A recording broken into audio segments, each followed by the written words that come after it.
from Lake Ontario or from Highland, or any other tributary, I guess. And the answer isn't unequivocally yes or no.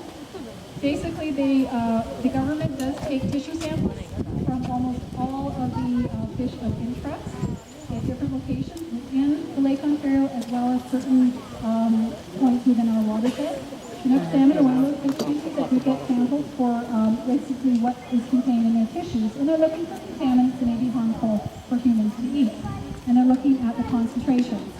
So they produce annual guidelines about what kind of fish species you can eat, and it's more about how many you can eat during a period of a month, and it's also dependent on how old you are.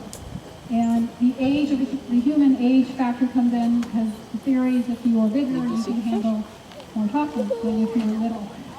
So you have to pay attention to that as well. But obviously, we are not recommending if the fish species were really a huge issue. So you can eat if you wanted to, but just please pay attention to what those consumption guidelines are.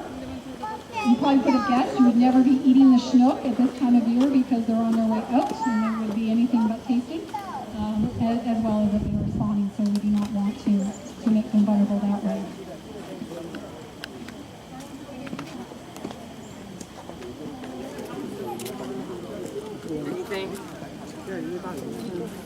Okay, I'm just happy to take questions about the fish specifically, but I think we can just talk a little bit about the formation of our river systems, Highland Creek no exception. Part of it, when we want to look at river management, is really have to understand how the water gets to the river, because that has a lot to tell us about where we need to protect what's on the land. So we won't go back geologic time. We're going to go back about 13,500 years ago to this area. Was the last time we had an ice age in this part of the world. And as the ice age came to pass and we had meltwaters, you think about a glacier moving and dragging tons of ice and huge rocks. It basically like clogs carving through the river valleys into our land and created the river valleys, for which a lot of groundwater would then fill them up, and we have Highland Creek, as well as other creeks. So that's the process. It takes a long, long time. But what was happening during that process in this area around 12,500 years ago, you had a huge ice jam down to St. Lawrence Seaway Valley. It just wasn't quite cold enough temperature-wise yet to have all the ice continue to melt, so it stopped for a little while. So we got a huge ice barrier which shoved all the meltwater that had happened back upwards. Then we created Lake Iroquois. You would be underwater. Lake Iroquois was still here. It covered most of New York State, flowed into the Hudson Valley, was all covered in this area of waters. So it was much bigger than Lake Ontario. It took about 1,000 years for that ice jam to finally start to melt away. And what was Lake Iroquois started to drain back down into the St. Lawrence River and into the Atlantic Ocean. So what was left at that point was what we think about as Lake Ontario. But what was left behind was a beach. And like any other water body, a beach, expanding, traveling, trickles through it very quickly. We're actually standing on what would have been the old Lake Iroquois shore. Lots of sand. You can see the sand in the banks.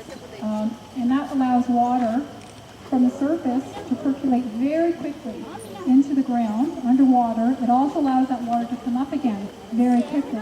And we get what we call groundwater discharge into these parts of the Highlands.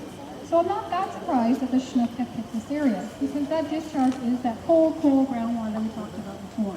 There's other points further up in the Highland watershed, which are not on the Iroquois shoreline, but they're what we call the South Slope.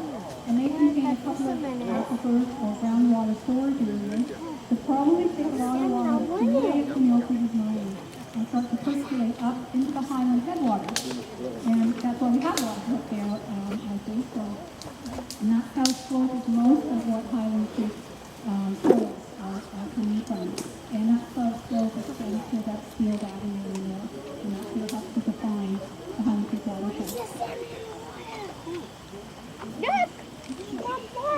So we have this geologic appreciation of Lake Ontario, and the interesting thing though, between